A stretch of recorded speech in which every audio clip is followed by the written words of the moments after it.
The Twins lose the series to the Angels. Just awful. Is the season coming to an end? Are the Twins fading that fast down the stretch in the AL Central? We're going to break it all down on today's episode of Locked On Twins. You are Locked On Twins, your daily Minnesota Twins podcast. Part of the Locked On Podcast Network, your team every day.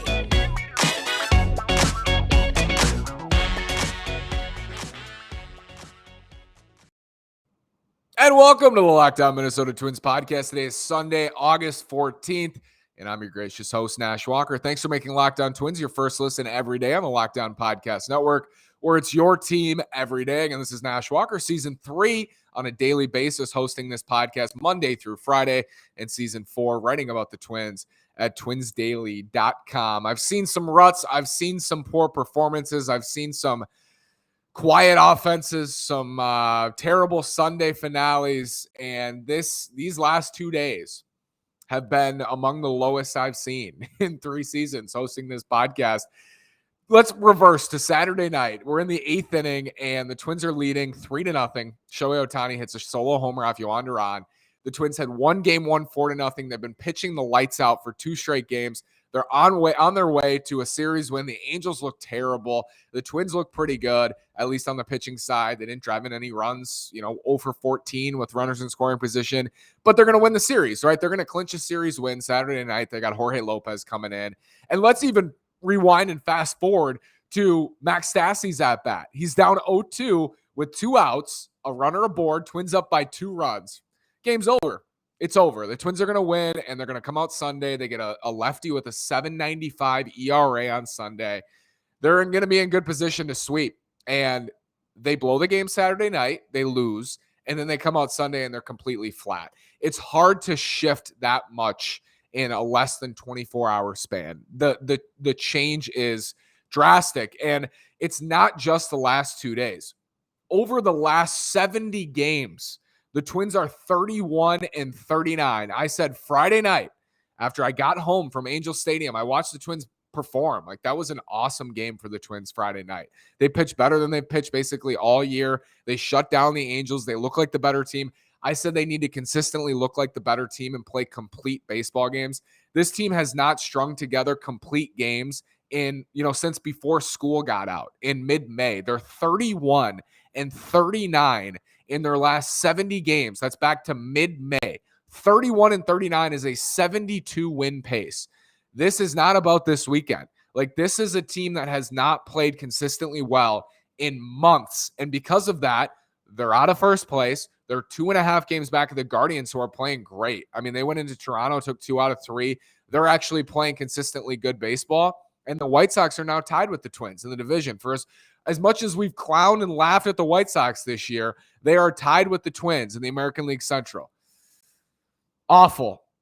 Like, this is one of the most demoralizing 2 days, demoralizing 18-hour stretches you can have as a baseball fan. Like, that was horrifically bad. To lose the way they did Saturday night and then come out Sunday so flat, I don't know if it gets much worse. And Byron Buxton hits a 2-run homer in the first inning. Twins have a 2-0 lead. They don't score again. They went 4 for 30 with 3 singles after the Buxton homer against a dude with a 7.95 ERA. And the Los Angeles Angels, without Mike Trout and Anthony Rendon, beat the Twins in 2 out of 3 this weekend. In that fashion. I don't know at this point. I've said throughout the year, it's been hard to evaluate the Twins because while over the last couple of months, they are 8 games below 500, they're still in the hunt. Like, they're still in the hunt in the Central. And it's been difficult to separate that from, is this team a real contender? And 31-39 over the last 70 gives you a glaring, bright answer, and it's no. What have they shown you since mid-May? What have they shown me? That this team is a consistently good baseball team. They haven't. They haven't done it. And now it's just becoming obvious. Like, I know why they couldn't score today. Miranda's got to be better. Buck hit a 2-run homer, got on, stole a base. Correa had a decent day, but they're the last 4 in their lineup to go Gordon, Leone, Cave, and then Luis Arraez at the top, who I know it's hard to accept, but Luis Arraez is a completely different hitter against lefties. He still gets on, but his ground ball rate is way higher. His strikeout rate is way higher. His line drive rate is lower. His average, his on-base percentage, his slugging percentage, way lower. He is a different hitter against lefties. So when you go Nick Gordon against the lefty, can't really hit lefties at all, to Sandy Leone, to Jake Cave, to Luis Arraez against a lefty, it doesn't matter if that dude has a 7.95 ERA. Those are horrible matchups. Horrible. And then you're putting so much pressure on the middle of the lineup. And as soon as they get through the middle of the order, there's no threat. Like, they don't have a threat after the middle of the order. Once you get through Buxton, Correa, Miranda, Polanco, you have no threat. And the Twins just didn't hit. They're 0 for their last 18 with runners in scoring position. Good teams, winning teams, division winning teams hit well with runners in scoring position. They certainly don't go 0 for 18 in a series they need to win. That is horrific. Abysmally bad. Abysmally bad. Is this it? Is this it for the Twins? I don't know. I'm going to tell you after this word from LinkedIn Jobs. As you gear up for fall, you need the right people on your team to help your small business fire on all cylinders. LinkedIn Jobs is here to make it easier to find the people you want to talk to faster and for free. Create a job post in minutes on LinkedIn Jobs to reach your network and beyond to the world's largest professional network of over 810 million people. LinkedIn Jobs helps you find the candidates you want to talk to faster. Did you know every week, nearly 40 million job seekers visit LinkedIn? Post your job for free at linkedin.com/LockedOnMLB. That's linkedin.com/LockedOnMLB to post your job for free. Terms and conditions apply. Is this it for the Twins? 41% at Fangraphs to make the playoffs now. Yes and no, I think, is the answer. Is this it for the Twins? Yes, this is it, because this week is it. If they don't do it this week, they will not do it. They won't do it. Cleveland has Detroit. They've shown over and over and over that they're going to play consistently winning baseball. They have Detroit for 4. The Twins have Kansas City. The White Sox have Houston and then Cleveland. This is a huge week. And I might say that every week moving forward. I hope I do, because that means the Twins are still in the race. But they've slowly been slipping out of this race in the Central for months. And this is it, because if you don't do it now, you're not going to do it. I said going into this 10-game stretch, the Twins need to go 7-3, minimally 6-4. If they want to go 7-3, they need to go 6-1 this week to go 7-3. Do you see that happening? I don't. I mean, can they go 5-2? They have to. I think they must go 5-2. They have to go 5-2 against the Royals and Rangers. 7 games this week. They got Ryan, Gray, Malley on the front end against Kansas City. You're going to get Ryan and Gray 2 starts this week. They have to win. They have to win 5, I think. They just have to. I mean, Cleveland's playing too well. The wild card is basically, I mean, they're 2 games out from Tampa, and they have the tiebreaker. But if they don't win the Central, I think it's very unlikely they will get into the playoffs. So you have to, this is pivotal. This week is pivotal. This is crunch time for the Twins.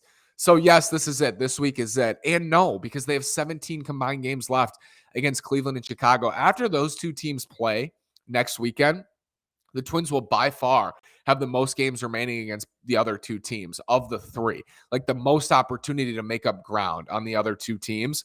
They have 9 against Chicago, 8 against Cleveland. And even if you got out of this week and you're 4 behind Cleveland, you have 8 chances to make up games, and even if you are 3 or 4 games behind Chicago, you have 9 games. But that's why it's not it. That's why this week is not it. It's just the reality. I know that's really hard, because if the Twins were in the East or the Twins were even in the West, it would be much easier to just close the book on them after this weekend and say, oh, they're 6, 7, 8, 9, 10 games behind, and they have, only 5 left against Houston, or they only have a couple against the Yankees left.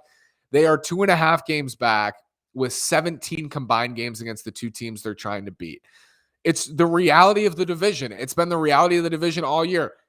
The Twins are 31-39 since mid-May, and they're 2.5 games back of Cleveland and tied with Chicago with 17 games to go against those 2. that tells you about the Central. And it's frustrating. Like, it's frustrating from the standpoint of they've been in first place basically all season long, and this is such a winnable division. But you know what? Every team's fan base in this division is saying the same things about the other two teams. Cleveland's saying about the Twins, their pitching staff, their bullpen sucks. It sucked all year. They're super beatable. We beat their bullpen over and over and over and over. White Sox fans are saying about Cleveland and Minnesota, we have a way more talented roster than these two teams. They're playing over their heads. They'll be easy to catch. We got a schedule down the stretch that's favorable to us. We're going to play the Twins 9 more times. That'll be a good opportunity against a team that's worse.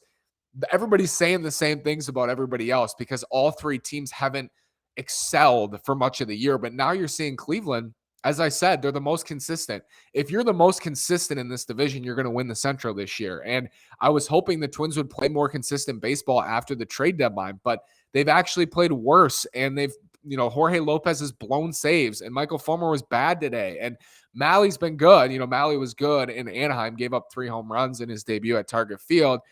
But man, I thought things were going to get better. And this was my fear. My fear was the additions don't matter. The additions don't matter because other guys don't perform, and the additions don't matter, or one or the other. And right now the offense looks lifeless. I hate using that word because I use that word so much in 2021. This offense is not, this team is nowhere near the 2021 team, but they have played at a lesser win pace than the team last year. But the team last year, I felt pretty comfortable saying that team was lifeless. That team was really, really hard to watch. And I'm not saying the Twins have been easy to watch this year, but I'm just saying my baseline for the Twins, when I use the word lifeless or no fight or no heart, it's different in 2022 because 2021 happened. And I think they still have an opportunity ahead. They still have an opportunity in front of them. And I just don't know where you're getting confidence that this is going to turn around anytime soon. I thought this was going to be the weekend after Friday night. Okay, we're going to start to pitch much better. They're going to lean on the bullpen, and the lineup is going to produce. The lineup's going to come through. And when the lineup doesn't come through, the pitching staff will carry them. And when the pitching staff doesn't come through, the lineup will keep them in games.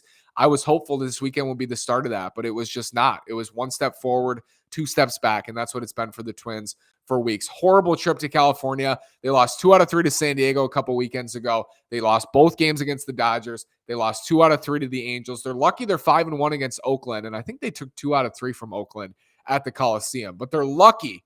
They're lucky for the Oakland Athletics. Otherwise, their California record would be even worse. They'll get the Giants at home. So I guess that's good news. No more West Coast losing for the Twins. What's next? How does this thing turn around? Archer and Bundy were both decent. How does this turn around for the Twins? Let's discuss after this word from BetOnline. BetOnline.net is the fastest and easiest way to check in on all your betting needs. Find all your favorite sports and events at the #1 online source for odds, lines, and games. Find reviews and news of every league, including Major League Baseball, the NFL, the NBA, NHL, combat sports, esports, and even golf. BetOnline continues to be the top online resource for all your sports wagering information, from live in-game betting, scores, and podcasts. They have you covered. Head to BetOnline today or use your mobile device to learn more about the trends in action. The action happening today, the Vikings in a preseason game. The NFL is coming. BetOnline is where the game starts. Head over to betonline.net. They have you covered for everything you're looking for as we get closer to the NFL. We get closer to October baseball and down the stretch. Head on over to betonline.net. What's this going to look like? How can things turn around for the Twins? Whenever this question surfaces, the number one, I answer it with a question. Do you think they have enough talent? That's the main point of this. If you're only not good enough if you're not good enough, right? Do they have enough talent to still win the Central, to still make the playoffs, and still end this postseason losing streak? I think the answer is yes. But that doesn't matter if your talent doesn't show up and play consistently.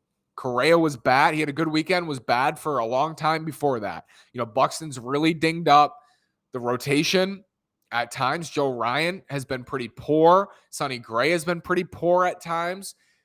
Do they have enough talent? I think, yes, they do have enough talent. I think they have offensive talent with a dynamic group when everybody's in there and everybody's feeling okay. They have a dynamic group. The rotation you hope is more stabilized with Joe Ryan and Sonny Gray and Tyler Mahle at the front end. Archer and Bundy have been basically what you expected this year. Not terrible. I mean, sometimes they have been, but Dylan Bundy's got a 3.80 ERA over his last 10 starts, something along those lines, and he's like 3.76 or something. Archer hasn't been good, but for the most part, he's given you 4 decent innings. They're not losing because of Dylan Bundy and Chris Archer. Like that's why you thought they'd be losing. They're losing because guys they rely on aren't getting it done. Like they rely on Jorge Lopez to shut down the Angels in a 9th inning. Like that's your job. He didn't do his job. They rely on their lineup to score runs and to drive in runs. Jorge Polanco, Carlos Correa, Byron Buxton, Jose Miranda, they're not doing their jobs for the most part. I don't want to put all these guys in together. Like Buxton's driving in runs, but I know even him, like with runners in scoring position, his numbers are poor this year. They need guys to do their job. Like they need Joe Ryan to go out there on Monday and pitch like Joe Ryan can, which is, I don't think he's an ace. Certainly, I don't even think he's a frontline starter, but a solid mid-rotation starter who gives you a chance to win. They need that from Joe Ryan. They need Sonny Gray to be an anchor in this rotation. They need Tyler Mahle to take that next step away from Cincinnati. They need guys who are talented and who they rely on to perform. It's that simple. They just haven't. Like some guys do some days, other guys don't. And when those guys don't, it hurts the team. And you're not going to get it every single day from everybody.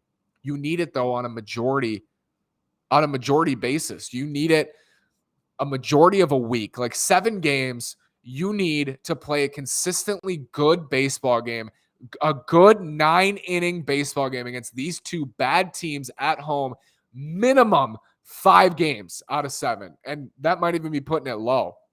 You need to play your best baseball right now. And I think they're capable. I think they're capable with their talent level. But the reason I'm pessimistic is because they haven't played to that talent level in months. So what tells you that they will now? I hold out hope. I hold out hope that they will click and that they will start to line things up, that when they pitch well, they also perform offensively. When they hit well, they also pitch well. And their talent kind of shines through here in the last couple months, because all year and in the offseason, in the winter, I believed in their talent. I believe that they have a lot of talent on the team, good young talent. They have talent with upside, in the rotation, even with Mahle now added to the group. They have upside in the bullpen, very talented arms, and Jorge Lopez, Yohan Duran, and Griffin Jax. Even Thielbar has been very good.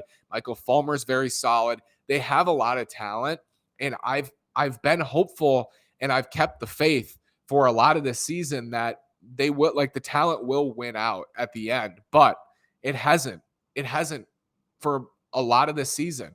So it's frustrating because I think this team is capable of so much more than this, especially in this division. If they were getting popped in the East, like this was happening in the American League East, I'd be like, okay, they're not talented. They're talented, but probably not talented enough to hang with the American League East, consistently, although they do have a winning record over the East this year.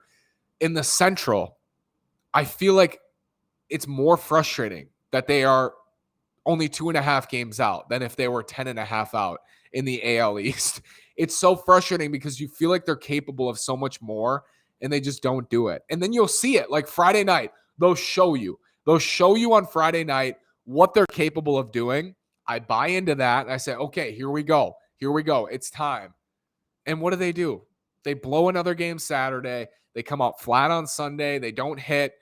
And we're right back where we started, which is they need to start winning. They need to start playing consistent baseball. It's even more frustrating with the division. It's even more frustrating because they made acquisitions at the deadline. Max Kepler has looked brutal since coming off the injured list. He's 0 for 28. I don't know what the number is, but he's 0 for something since coming off the injured list. They might need to make some tough decisions here. Like maybe you just IL Kepler. He's clearly not right. If he is right, man, I don't know if I want him on the team next year. If he's like feeling good and this is what he's doing, that's terrible. It's better if he's not feeling good because that's an excuse for why he's been horrifically bad and just not even close, like not close at the plate. He's not close. You might need to make some tough decisions. IL Kepler and give Contreras some run in right field. Can't get much worse than what Kepler's done offensively. And I know he's one of the best defenders in the outfield this year, certainly in right field. But man, is it worth what he does at the plate? I think the answer is no. I think the answer is no to that. So hopefully Garlick's back. They're facing lefties in 2 out of the next 3 games against Kansas City. If I'm sitting here Monday night and they lose to the Royals, I'm going to be tough to deal with, folks. I'm going to be tough to deal with. Michael Hellman, Twins prospect, is coming on the show tomorrow. That episode will drop Thursday. We'll have post games this week. I'm really looking forward to it. I actually think Monday night there will be only a postcast. So check out Locked On Sports Minnesota for the postcast Monday night. And then I'll be back Tuesday night for a post game. It's really put up or shut up now for the Twins, and they need to win 5 out of 7 this week. You might say, hey, that's a lot to ask. It's not at this point. It's not a lot to ask. Like, they have to do it. And I said it at the beginning of this 10-game stretch. If they don't take advantage of this stretch, they don't deserve October. And what did they show us the first weekend? Hell no, they don't deserve October. It's frustrating. Twins lose 2 out of 3 to the Angels in a series they should have swept. And I'm sitting here again, very disappointed on a Sunday with you. But I'm so glad you joined me. Thanks for making Locked On Twins your first listen today. Now make your second listen to Locked On MLB Podcast on the Locked On Podcast Network, where it's your team every day. MLB expert Paul Francis Sullivan brings humor, passion, and unique perspective on every team and the biggest stories around the league. Follow the #1 daily league-wide podcast, Locked On MLB, on the Odyssey app, YouTube, and wherever you get your podcasts. Thanks so much for listening. Have a great day, and go Twins.